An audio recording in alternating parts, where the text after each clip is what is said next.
গাজীপুর মহানগরের হায়দ্রাবাদ এলাকায় ঘোড়ার মাংস বিক্রি নিয়ে চাঞ্চল্য সৃষ্টি হয়েছে। দুই বন্ধু শফিকুল ইসলাম ও নুরুল্লাহ মামুন বাণিজ্যিকভাবে ঘোড়া জবাই করে মাংস বিক্রি করছেন। প্রথম দেখায় গরু কিংবা মহিষের মাংস মনে হলেও এটি আসলে ঘোড়ার মাংস, যা দামে কম ও স্বাদেও অনেকে পছন্দ করছেন। এটা খেয়ে আমি খুব সুস্বাদু মনে করছি, গরুর থেকেও আমার কাছে জিনিসটা খুব ভালো লাগছে। এই জন্য আমরা এটা প্রত্যেক শুক্রবারে নেই, খাই আমরা সবসময়। খুব সুন্দর মাংসগুলা, চর্বি নাই, দামেও কম। যে দেখি খায় কেমন, যেহেতু এটা বৈধ, শরীয়তের কোনো বাধা নাই। আমাদের সমাজে অনেকে জানে না বিধায় এটাকে হয়তো নানানভাবে নেগেটিভলি নেয়। তো আমি আজকে ট্রাই করার জন্য মূলত আসছি। দুবাই ভ্রমণের সময় শফিকুল ও মামুন আবিষ্কার করেন সেখানে হোটেলে ঘোড়ার মাংস বিক্রি হচ্ছে। সেখান থেকেই তারা চিন্তা করেন দেশে এই মাংস জনপ্রিয় করা যায় কিনা। 2 বছর আগে প্রথমে একটি ঘোড়া জবাই করে নিজেদের মাঝে বিলি করে ঘোড়ার মাংস খাওয়া শুরু করেন তারা। গরুর গোশতের চাইতে অনেক কম দামে পাওয়া যায়, মানুষ খাইতে পারে। গরুর গোশত 800 টাকা কেজি, সবাই সচরাচর কিনতে পারেন। এই জন্য আমাদের ওর দামটা আমরা প্রথম 250 টাকা কেজি বিক্রি করছি, তো এখন কম পাওয়া যায়, এই জন্য আমরা 300 টাকা করে দিই। প্রথম যখন আমরা ঘোড়া জবাই করে খাই তখন সবাই পছন্দ করে না বিষয়টা, অনেকে গালিগালাজ করছে। তো এখন আস্তে আস্তে সবাই মেনে নিচ্ছে। চলতি বছরের শুরুর দিকে বাণিজ্যিকভাবে ঘোড়া জবাই করে দেশের বিভিন্ন অঞ্চল থেকে আসা মানুষের মধ্যে বিক্রি করা হচ্ছে ঘোড়ার মাংস।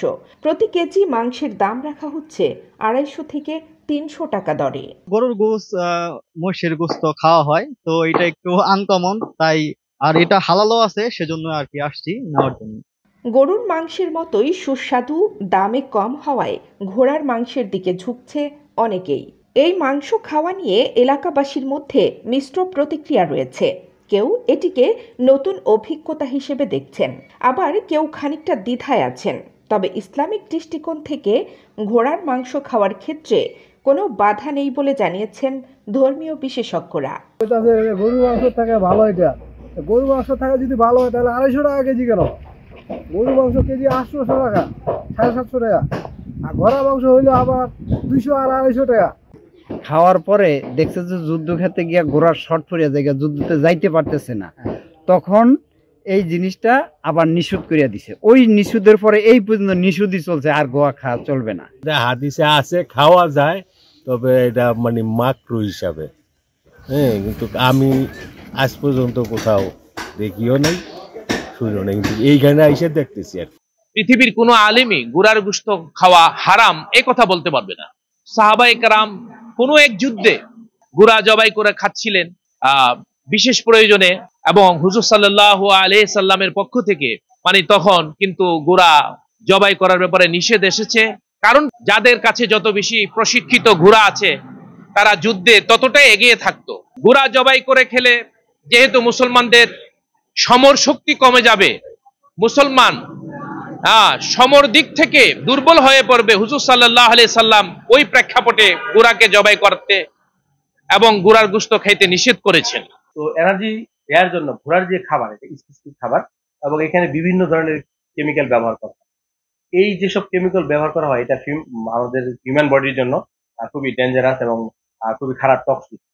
যেমন একটা টক্সিনের নাম আমি বলছি, ফিনাইল বিউটাজোন। এই টক্সিনটা এখানে ব্যবহার করা হয়। এতে হয় কি, ঘোড়া সব সময় টাটকা থাকে এবং লং টাইম রান করতে পারে, লং টাইম কাজ করতে পারে, লং টাইম গাড়ি টানবে, ঘানি টানবে, ক্লান্ত হবে।